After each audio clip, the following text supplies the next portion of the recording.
네, 오늘은 사무엘하 24장으로 말씀을 전합니다. 사무엘하의 마지막 장을 통해서 믿음의 영웅이자 이스라엘의 민족의 영웅인 이 다윗조차도 그저 하나님의 은혜가 필요한 자다, 이것을 얘기하고 있는 것이죠. 그 역시 하나님의 통치와 다스림을 받는 자라는 것을 부각시키고 있는 것입니다. 오늘 사무엘하 24장은요, 다윗의 죄 중에 심각하게 다룰 인구조사의 죄에 대한 내용을 다루고 있습니다. 그런데 죄를 짓게 하는 주체가 조금 헷갈립니다. 본문에서는 무슨 이유로 진노하셨는지는 모르겠지만 이스라엘을 향하여 진노하신 하나님께서요, 다윗에게 인구조사를 하는 죄를 범하게 하셨고 이스라엘에게 전염병을 내리시는 그러한 장면이 나타나게 됩니다. 사실 이 다윗의 인구조사는요, 성경책에서는 굉장히 특이한 사건 중에 하나로 주목을 받습니다. 이 사건은 성경에서 인구를 조사하는 행위와 전염병을 연결한 첫 사례가 되기도 하고요. 동일한 내용으로 역대상 21장에서도 다루고 있는데 사무엘상과 역대상이 마치 다른 강조점이 있는 것처럼 보이기 때문에 성경을 읽는 사람들은 여러 고민에 빠지게 되는 것이죠. 우리가 읽은 사무엘서에서는요, 사무엘하 24장 1절에 하나님께서 다윗을 자극하셔서 인구조사를 하게 하는 듯한 그런 뉘앙스를 보여주게 되고요. 그리고 그 결과가 하나님으로부터 이스라엘이 전염병의 징계를 받는 내용으로 마무리를 짓는 것처럼 보이기만 합니다.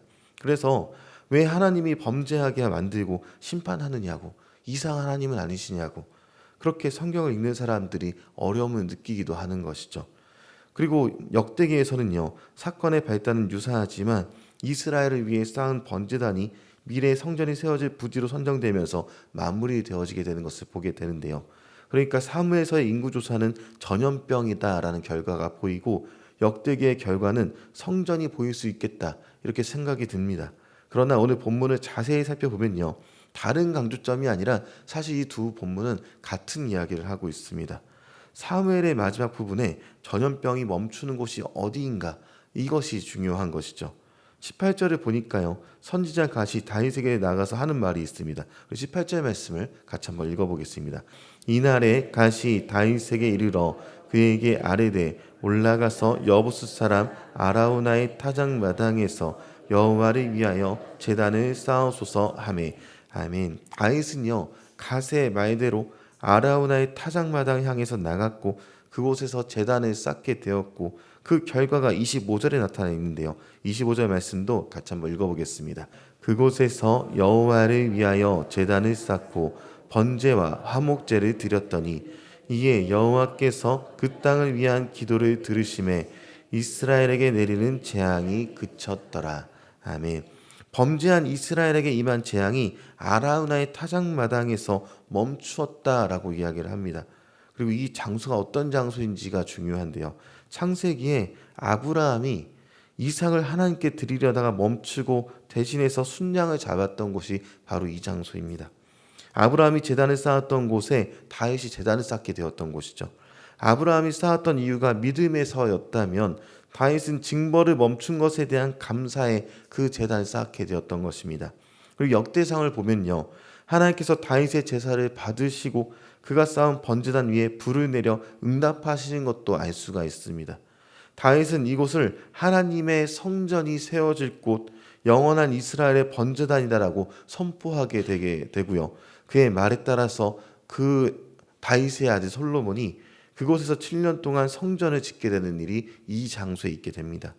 아브라함에게 하나님의 약속이 지어지던 곳에 죄의 용서와 하나님과의 회복이 이루어진 이곳에 하나님의 성전이 세워지게 되는 것을 보게 됩니다. 그리고 예수님이 오셔서 단번에 자신의 십자가에 들이신 예수님에 대한 예표가 이 장소 아라우나의 타작마당인 것입니다. 오늘 본문이요, 지금 사무엘하에서도 다윗의 실패와 이스라엘 실패를 동시에 다루면서 아라우나의 타작마당을 주목하게 만들고 있는 것을 생각해 봐야 합니다. 그리고 역대기에서도 자연스럽게 성전으로의 연결이 일어나게 되는 것을 보게 되면서요, 다윗의 인구조사의 죄가 무섭게 다뤄져야 하는 것은 당연하지만 그 이면에 그럼에도 불구하고 하나님이 이끌어 가시는 그 나라에는 실패가 없으신 하나님이 사랑과 동행하기 위한 성전이 마련되어져 가는데 초석이 여기 있다는 것을 기억하게 되는 것이죠. 이 아라우나의 타작마당은요, 후에 솔로몬을 통해 성전이 세워진 장소가 된다고 말씀드렸습니다. 예루살렘 성전이 세워진 장소가 되고 이곳에서 하나님께서 사람과 함께 하시며 교제하시는 교제의 땅이 되는 것이죠. 결국 이스라엘을 지키시는 분은 다윗과 같은 사람 왕이 아니라 하나님이십니다. 정확히 말하면요, 오늘 본문을 통해서 여호와께서 신실하시다라는 것을 나타내주고 있다는 것이죠. 처음 사무엘서가 시작할 때 이스라엘은 왕을 기다리고 있었습니다. 그리고 사무엘서의 이야기가 진행되는 동안 이스라엘은 왕을 얻게 되었죠. 사울을 지나 다윗으로요. 그러나 그게 끝이 아니었습니다. 최종적으로 이스라엘이 기다렸던 것은 하나님의 신실하심이었던 것입니다. 다윗 왕이 중요한 것이 아니라 그 다윗을 넘어서서 하나님이 이스라엘과 함께하는 것이 더 중요하다라는 것을 알려주고 있는 것이죠. 그래서 사무엘서의 마지막은 하나님이 이스라엘의 참된 왕이다라는 것을 마지막으로 대미하고 있는 것이 어쩌면 사무엘하 마지막에 나타나고 있는 그런 모습인 것입니다. 그렇기 때문에 다윗의 실패가 있음에도 불구하고 그를 넘어 하나님의 승리하심을 오늘 보게 된다는 것이죠. 하나님의 의도인 이 아라우나의 타작마당을 통해서 하나님의 의도인 사람과 함께 하신 하나님을 볼 수 있게 되는 것입니다. 사무엘의 이름의 뜻은 들으라입니다.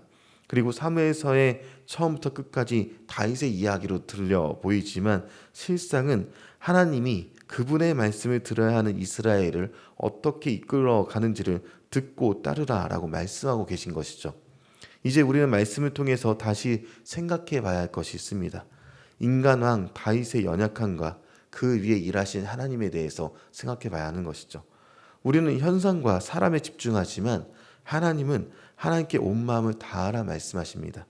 우리는 사람의 지혜를 청종하지만 하나님은 말씀을 들으라 말씀하십니다.